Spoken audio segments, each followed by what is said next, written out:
What's going on, y'all? It's Nick with Bear Family Farms. Today I wanted to show you guys a new fence system that we're going to trial, I guess you could say.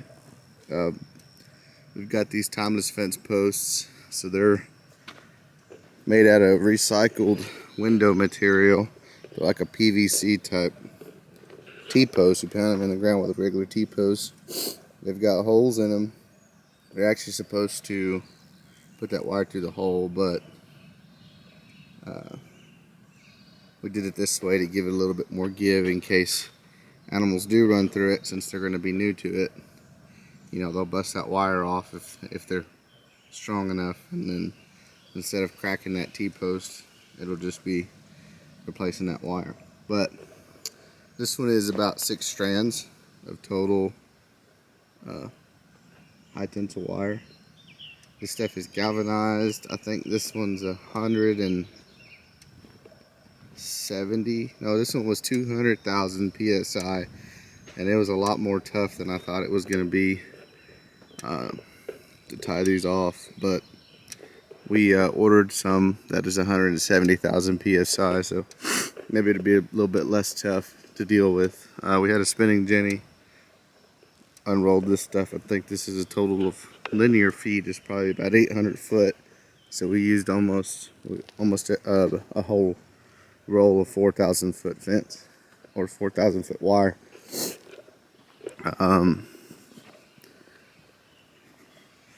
These are 5 foot T-posts.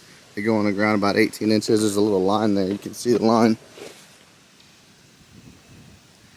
It gives you a guideline on how far to pound them in, so that's nice instead of sitting there with your tape measure. What we did was we put this first bottom line on, which is 8 inches off the ground. We put that on there, and then that's what we used for our straight line. So we went from down there. You saw the insulators. We'll take a better look at that here in a little bit, but we'll walk up here real quick and show you this corner.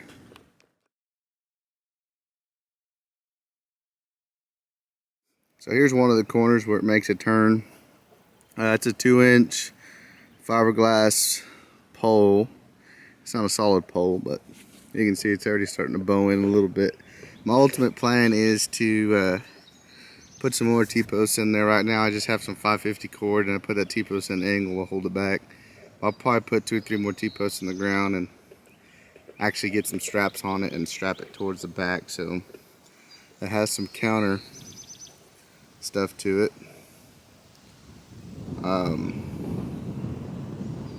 to keep it from bowing in so much. But that's one of the corners there.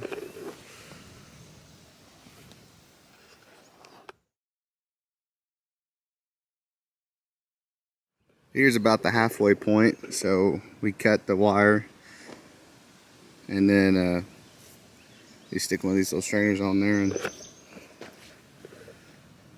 you ratchet up. This is our first time messing with any kind of this stuff, so it's kind of a learning experience. But I think once we get the hang of it, it's going to be pretty useful. It's more permanent fencing than the electric netting that we used. So we actually put in an order for about 350 more of these T-posts that come out of Tennessee, and then we're getting some more wire and stuff, so we're thinking this is going to work out pretty well. But like I said, this is just a halfway point. You cut it there in the middle and stick that strainer on there, and you start ratcheting. And you don't want to get it too tight, because one, it'll bust, but you want to give it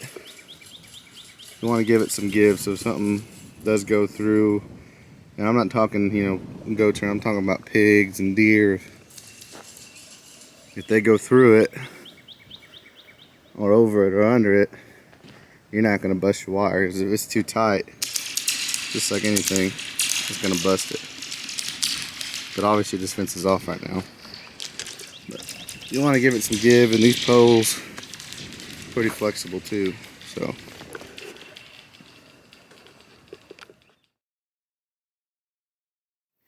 Here's another turn here. We used same thing, 2-inch little fiberglass pole.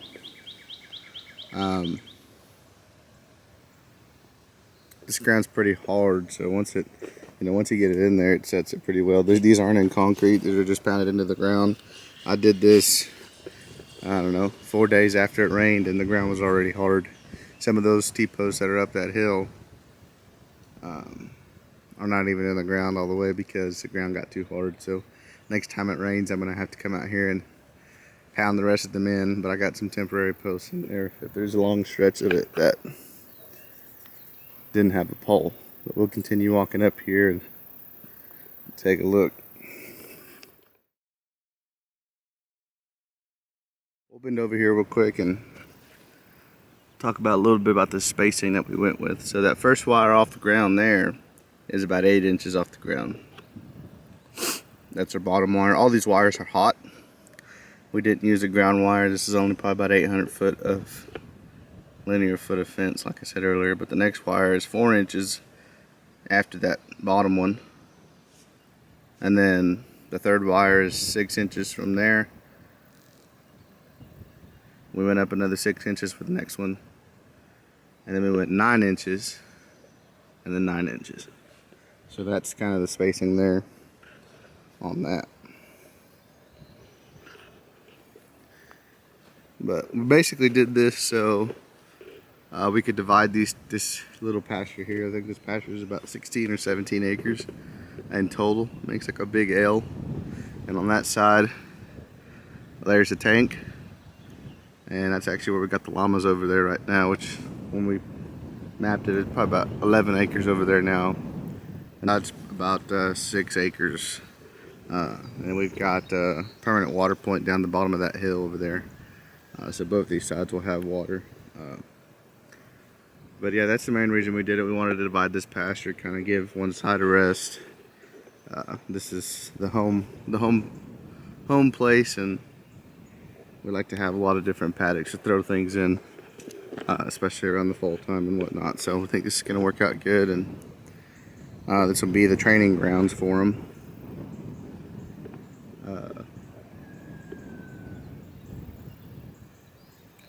But it's a beautiful, beautiful scenery. Let's walk up here and take a look at this other tie-off. So here's a look at how we tied off, or how we tied off on this end. We use this Supa tube. I got it on Premier 1. It's pretty tough stuff. Insulate that tree. And as you can tell, this stuff still has got some give to it. So we might give it the ratchet a couple more ratchets and get that pole more counterweighted with another T-post. But yeah, that's basically it, folks. On that stuff, like I said, I'll walk back down there at the bottom and take a look and show you the charging setup.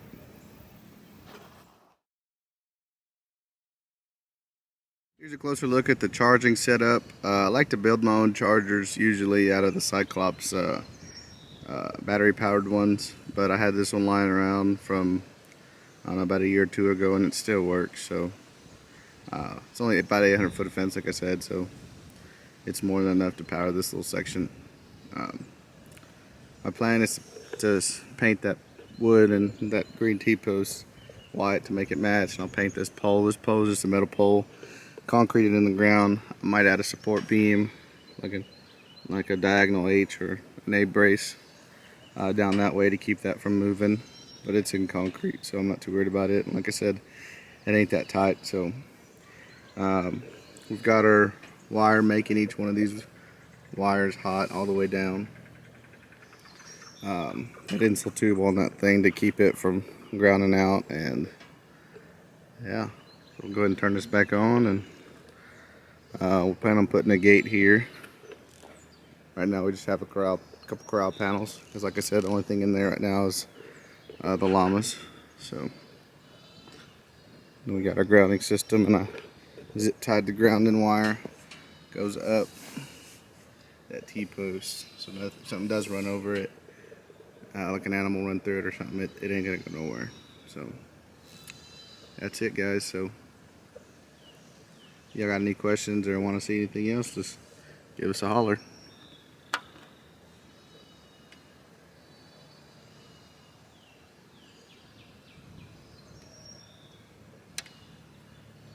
Yeah, there it is, it's on.